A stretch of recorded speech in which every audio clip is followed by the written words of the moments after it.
भारत के 25 और नेपाल के एक निर्दोष निहत्थे लोगों की आतंकवादियों ने गोली मार के हत्या कर दी। बहनों के माथे के सिंदूर उजाड़ दिए। 200 किलोमीटर हिंदुस्तान की धरती में पाकिस्तानी आतंकवादी आता है, पाकिस्तान के द्वारा पोषित फंडिंग किया हुआ आतंकवादी आता है, हमारे निर्दोष निहत्थे लोगों को मार के चला जाता है, बहनों के सिंदूर उजाड़ के चला जाता है। और उस घटना से पूरे देश में आक्रोश और गुस्सा है। आज भी लोग भूल नहीं पाए हैं उसको। उसके बाद भारत की सरकार सर्वदलीय बैठक बुलाती है, पूरी घटना की जानकारी देती है और फिर ऑपरेशन सिंदूर की शुरुआत भारतीय सेना के द्वारा किया जाता है। भारत की सेना ने अपना गौरव, अपना पराक्रम, अपना शौर्य, अपनी बहादुरी का परिचय दिया। पाकिस्तान में घुस के 9 आतंकी ठिकानों को ध्वस्त कर दिया, बर्बाद कर दिया। हम सेना के शौर्य को नमन करते हैं, उनकी बहादुरी को नमन करते हैं। भारत की सेना ने आतंकवादियों और आतंकवाद का समर्थन करने वाले उनके सहयोगियों को 100 से अधिक संख्या में मारा। यह जानकारी सर्वदलीय बैठक में सरकार के द्वारा दी गई। 100 से ज्यादा आतंकवादियों को, और यह भी बताया कि 21 आतंकवादी ठिकाने हैं। और सरकार ने कहा ऑपरेशन सिंदूर जारी है। मतलब साफ है, वो 21 के 21 ठिकाने ध्वस्त होंगे। वो जो आतंकवादी पाकिस्तान से आके हमारी बहनों के मांगों के सिंदूर उजाड़ के गए, उन आतंकवादियों का नाश होगा, उनको मारा जाएगा, उनको पकड़ा जाएगा। क्योंकि ऑपरेशन सिंदूर तो शुरू उस वजह से हुआ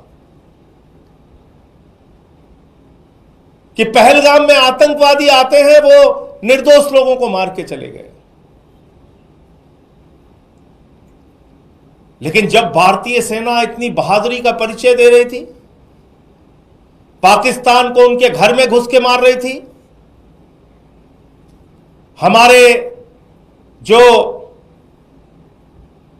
तकनीक का विस्तार है वो इतना प्रबल था कि हमने पाकिस्तान की तरफ से होने वाले ड्रोन अटैक्स को विफल किया, हवा में विफल किया, उनके एयरबेस सिस्टम को नष्ट किया, उनके ड्रोन्स को नष्ट किया। जब पाकिस्तान के द्वारा गुरुद्वारे पे हमला हुआ, राजौरी में हमारे एडीसी राजकुमार थापा जी की मृत्यु हो गई, हवालदार दिनेश शर्मा शहीद हो गए, अली शेख जी शहीद हो गए, सब इंस्पेक्टर इम्तियाज शहीद हो गए, पवन कुमार जी शहीद हो गए, राजस्थान के हमारे लाल शहीद हो गए। हमारे सेना के जवान अपनी शहादत देकर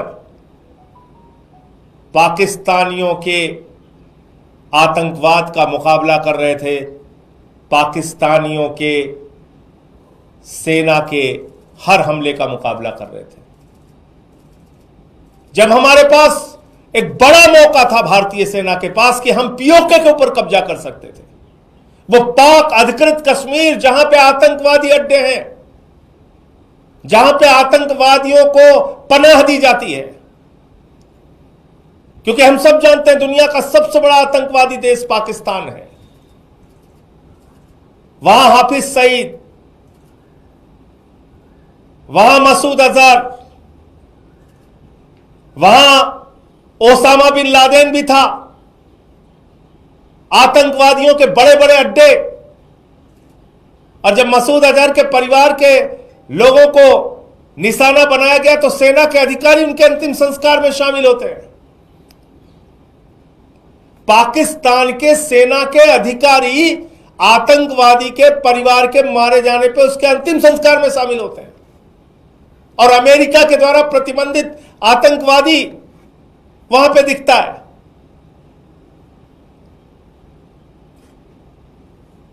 देश के लोगों के मन में एक सवाल है, बहुत बड़ा सवाल, कि जब भारतीय सेना अपने शौर्य और पराक्रम का परिचय दे रही थी, इतनी बहादुरी से पाकिस्तान की सेना का मुकाबला कर रही थी, आतंकवादी अड्डों को नष्ट कर रही थी, पाक ऑक्यूपाइड हम कश्मीर पे हम कब्जा कर सकते थे, हम बलूचिस्तान में जो असंतोष है उसके कारण बलूचिस्तान को उनसे अलग कर सकते थे, उसी तरीके से जिस तरह से 1971 में बांग्लादेश को हमने अलग किया, 2 टुकड़े किए पाकिस्तान के। ऐसे समय में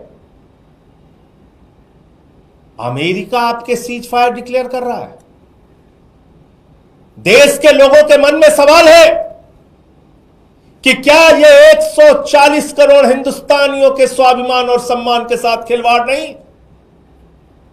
क्या यह भारत की संप्रभुता के साथ खिलवाड़ नहीं? क्या भारत जो दुनिया का सबसे बड़ा लोकतंत्र है उसके ऊपर अमेरिका की दादागिरी चलेगी? अमेरिका का दबाव चलेगा? भारत और पाकिस्तान के बीच में जब भारतीय सेना अपने लक्ष्य को पाने की दिशा में अग्रसर थी, उस समय अमेरिका की धरती से सीज फायर डिक्लेयर हो रहा है। अमेरिका का राष्ट्रपति ट्रंप सीज फायर डिक्लेयर कर रहा है, और उसके बाद सरकार उसको मान जाती है। सीज फायर की शर्तें क्या पता नहीं। सीज फायर में वो 4 आतंकवादी 5 आतंकवादी जो पाकिस्तान से आए पहलगाम में, जिन्होंने बहनों के सिंदूर उजाड़े, उनका क्या हुआ? उनके खिलाफ कार्रवाई कब और कैसे होगी? पूरा देश आपसे पूछना चाहता है, प्रधानमंत्री नरेंद्र मोदी जी।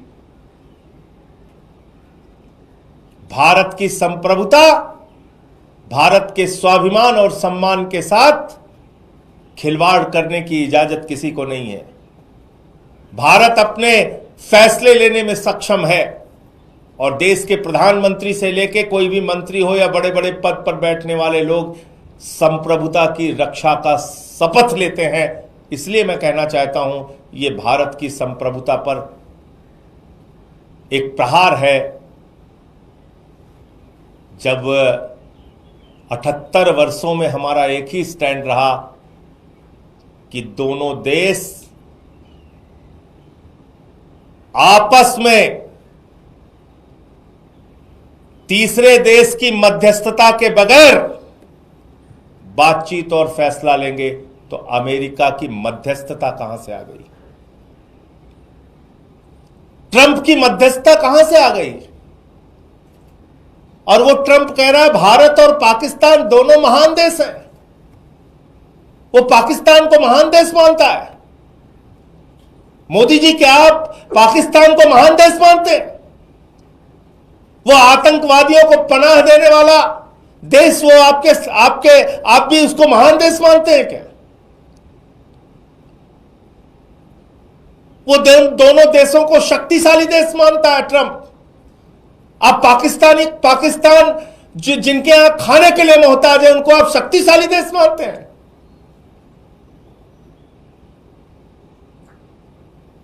वो कह रहा है न्यूट्रल वेन्यू पे बातचीत होगी। किसने तय किया? कब तय हुआ? कहां यह फैसला हो गया? वो कह रहा है कश्मीर के मुद्दे पे भी बातचीत होगी।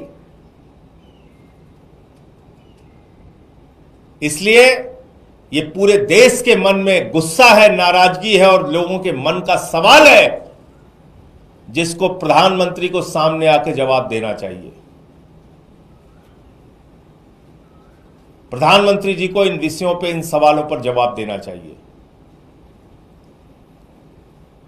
अमेरिका कौन होता है हमारे फैसले? वो कह रहा है दोनों देशों के बीच में व्यापारिक संबंध स्थापित करेंगे। जो गद्दार देश 3 घंटे तक सीज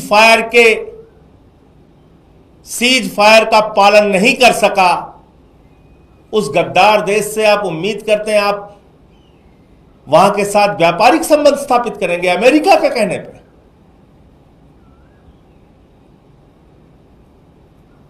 भारतीय सेना के गौरव को, भारतीय सेना की बहादुरी को, भारतीय सेना के पराक्रम को, भारतीय सेना के शौर्य को पूरा देश 140 करोड़ लोग सर झुका के नमन करते हैं।